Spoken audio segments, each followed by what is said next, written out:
Welcome to Suman TV Kannada. ನಾನು ಮಂಜುನಾಥ್ ಶ್ರೀನಿವಾಸ್. ವಿಶ್ವ ತಾಯಂದಿರ ದಿನಾಚರಣೆಯ ಶುಭಾಶಯಗಳನ್ನ ಕೋರ್ತಾ, ಇವರೇ ಗೊಂಬೆ, ಈ ಗೊಂಬೆಗೆ ಮತ್ತೊಂದು ಗೊಂಬೆ. ನೇಹ ಅವರು ನಮ್ಮ ಇವತ್ತಿನ ಮದರ್ಸ್ ಡೇ ಸ್ಪೆಷಲ್ ಪ್ರೋಗ್ರಾಮ್ ಅಲ್ಲಿ ಜಾಯ್ನ್ ಆಗ್ತಾ ಇದ್ರೆ. ನಮಸ್ತೆ. ಫಸ್ಟ್ ಟೈಮ್ ಮಗುನ ನೋಡಿದ್ಮೇಲೆ ಆ ಒಂದು ಫೀಲಿಂಗ್, ಆ ಒಂದು ಮೂಮೆಂಟ್ ಹೇಗಿತ್ತು ಅಂತ? I was very happy. ಒಂದ್ ಕಡೆ ಹೆಣ್ಮಗು ಆಯ್ತು ಅಂತ ಹೇಳಿ.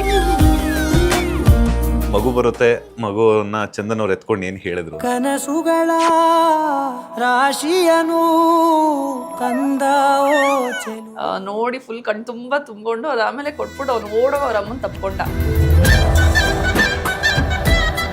ತಾಯಿಯ ಕಷ್ಟ ಏನು ಅಂತ ಅದನ್ನ ಡೆಫಿನೆಟ್ಲಿ ನಾನು ಪದಗಳಲ್ಲಿ ಹೇಳೋದಕ್ಕಾಗಲ್ಲ. ಪ್ರಾಣ ಒತ್ತೆ ಇಟ್ಟು ಜನ್ಮ ನೀಡುವಳು ತಾಯಿ ಇಲ್ಲಿ ಒಬ್ಬಳೇ. ಯಾವ ಒಂದು ವಿಚಾರದಲ್ಲಿ ಇವಳು ನನ್ನ ಮಗಳೇ ಅಂತ ಅನಿಸ್ಬಿಡುತ್ತೆ. ನಾನು ಆ ಫೀಲಿಂಗ್ ನ ಹೆಂಗೆ ಎಕ್ಸ್ಪ್ಲೇನ್ ಮಾಡೋದು ನನಗೆ ಗೊತ್ತಿಲ್ಲ. ಬಟ್ ಅದು ಮಗುಗೆ ಏನ್ ಬೇಕು ಅಂತ ಅಮ್ಮಂದ್ರಿಗೆ ಗೊತ್ತಾಗುತ್ತೆ. ಅಮ್ಮ ಅನ್ನೋ ಪದಕ್ಕೆ ಹೊಸ ಮೀನಿಂಗ್ ಸಿಕ್ಕಿದೆ. ಸೊ ಆ ಫೀಲಿಂಗ್ ಎಲ್ಲ ಹೇಗಿದೆ ಅಂತ ಇನ್ನೊಬ್ರು ತಾಯಿಗೆ ಅರ್ಥ ಆಗತ್ತೆ ಹೊರತು ಇನ್ ಯಾರು ಹೇಳಿದ್ರು ಅದು ಬಹುಶಃ ಯಾರಿಗೂ ಅರ್ಥ ಆಗತ್ತಿಲ್ಲ.